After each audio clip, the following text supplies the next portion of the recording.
Good morning. Good morning. Here we are on our morning meditations as we journey from Resurrection Sunday to Pentecost. We're going to be looking at some people who had encounters with Christ. I do ask if you can just take a second to share because in this process, I know that there are people that want to and need to hear about this journey from resurrection. Can I get that word out? Wow, Sunday to Pentecost. And so I am sharing, and I ask you to do the same. Go ahead and get that in there. There we go. There we go. We talked yesterday a few minutes about Mary. Today, I want to talk to you about Thomas. Thomas. Thomas had an encounter as well. If you have heard the story of Thomas, you probably think instantly, oh my God, doubting Thomas, the one who questioned whether or not Jesus had risen from the dead. But you know what? I'm more like Thomas than I'd like to think.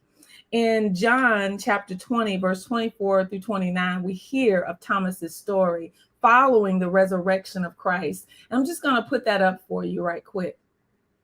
It says, now Thomas, also known as Didymus, which means twin, one of the 12, was not with the disciples when Jesus came. So the other disciples told him, we have seen the Lord. Come on, y'all. We have seen the Lord. They were excited. But here's Thomas's response. But he said to them, unless I see the nail marks in his hands and put my fingers where the nails were and put my hand in his side, I will not believe. Okay, there are some people that judge Thomas because of this response, but I'm here to tell you that there are moments that I have the same doubt because it seems like something that I've been praying for and asking God for has been delayed. And other people around me are getting the answers to their prayers. And so I get a little bit doubtful, like, Lord, wow, I can't believe this. I trust you. There was one thing about Thomas that was also very different than Mary. Thomas was not there to see Jesus crucified. He was not there to see him laid in a tomb the way Mary of Magdala had been. But Thomas was like, I can't believe this. I know what transpired. I know that he was beaten, that he was crucified, that he was buried. I will not believe it until I see him for myself. It says a week later, his disciples were in the house again, and Thomas was with them. Though the doors were locked, Jesus came in and stood among them and said, peace be with you. Then he said to Thomas, put your finger here. See my hands? Reach out your hand and put it in my side. Stop doubting and believe. Says Thomas said to him, my Lord and my God. Then Jesus told him, because you have seen me, you have believed. Blessed are those who have not seen and yet believed. Now, I'm here to tell you, we judge Thomas so quickly. And we say, how could you doubt him? The other disciples had seen him. It was testified of him in the scriptures. How could you doubt him? Yet right now, today, in our hearts, there is something that we've asked of Jesus and we haven't seen the answer and we doubt.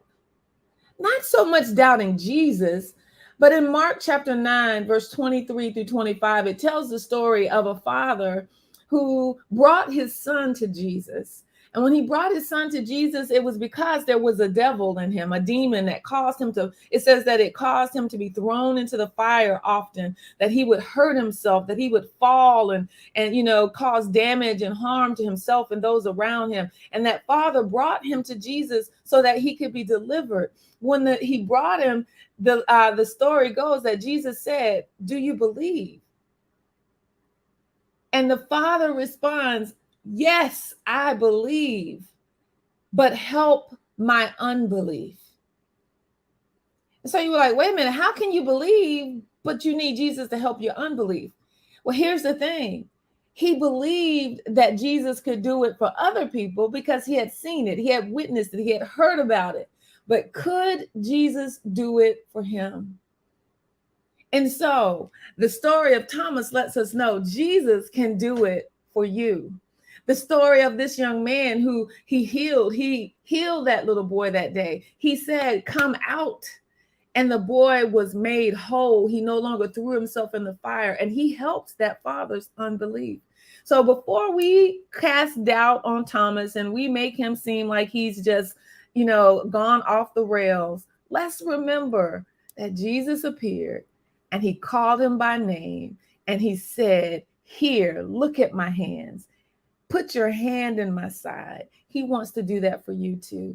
He wants to show up for you and let you know this is really me. And for all of those who sometimes you're like me or sometimes like Thomas, where you say, "I know you can do it for someone else because I've seen it, but can you do it for me?"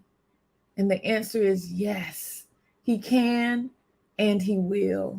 So I invite you to journey with me every morning for just 5 to 6 minutes as we journey from Resurrection Sunday to Passover. And we walk through and talk about Jesus encounters.